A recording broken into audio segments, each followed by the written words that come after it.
and down.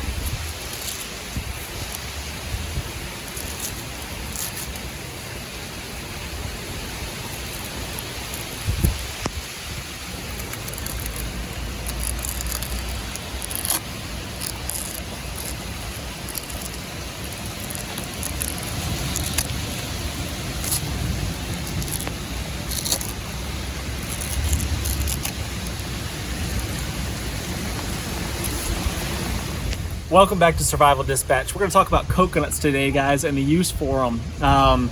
Throughout history, coconuts have been used to rehydrate people, basically save people's lives if they've been in a situation where they can't find a fresh source of water, because these young, immature coconuts are completely full of liquid, mostly water. I once did a 28-mile run, and it was in a very hot climate. And if I wasn't able to replenish my fluids, able to replenish my electrolytes, my body would eventually stop working. It would start cramping up and I just wouldn't be able to complete the task at hand.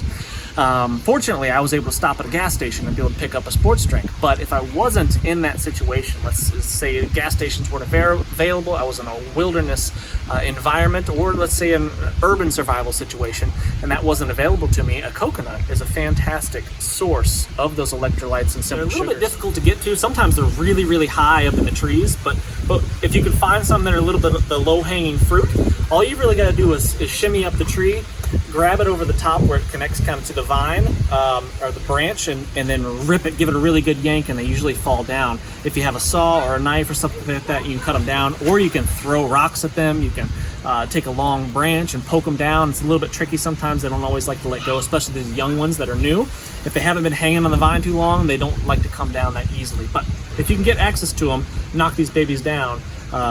Great source of water and great source of electrolytes. You got a tool, you got a knife, something to get into the coconut easily, that's fantastic. But if you don't, all you really have to do is smash it a few times on a rock or against a tree, something like that, until it starts to leak, and then collect it in a container or just open up and fill up the mouth.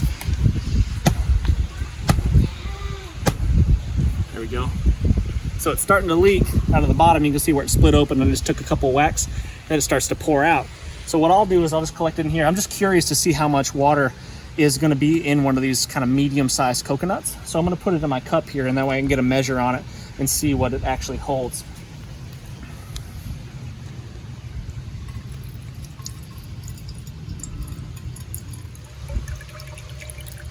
Now, if you didn't have a cup like this, a container of some sort, you could always cut one out of another one if you had a knife and make yourself a cup.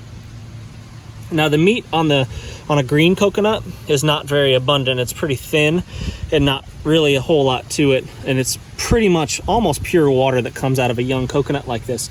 As they age, as they start to turn brown and get more mature, it turns milkier and then eventually becomes almost a solid, and it's almost completely meat in there, which is great for calories if that's what you're looking for. But if you're looking for hydration, the green ones is definitely where it's at. I think that's about it. We got, looks like almost 12 ounces, right at 12 fluid ounces of coconut water from this one kind of medium-sized coconut. Now, the coconut palm is not a native species to South Florida, which is where I am right now, but I'm grateful that they're here, and they're really abundant. They're all over the place. We've planted these trees everywhere. And pretty much all year round they have coconuts on them. So if you should find yourself in a more urban type area where you're going to find these coconuts, because since they're not grown wild, if you just find yourself in an urban survival situation, a coconut is an excellent source of electrolytes and an excellent source of hydration.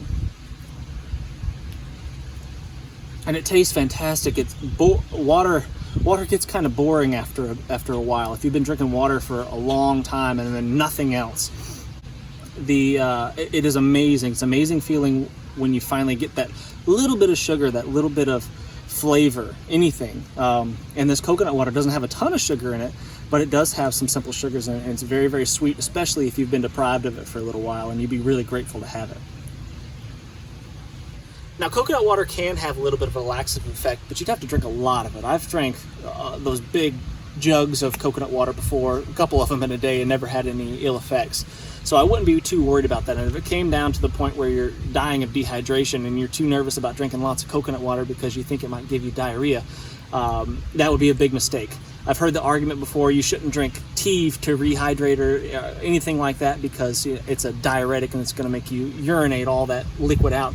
But it doesn't make any sense to me. If you were dying in a desert, been walking a desert aimlessly for 3 days and couldn't find any fresh water, and someone came and saved you and handed you a sweet tea, you're telling me that you wouldn't drink it because you're afraid that you're gonna, because of the diuretic effects, and you're gonna urinate all that out and become more dehydrated? No, you're gonna drink the tea and it's gonna hydrate you, and that's just the way it goes.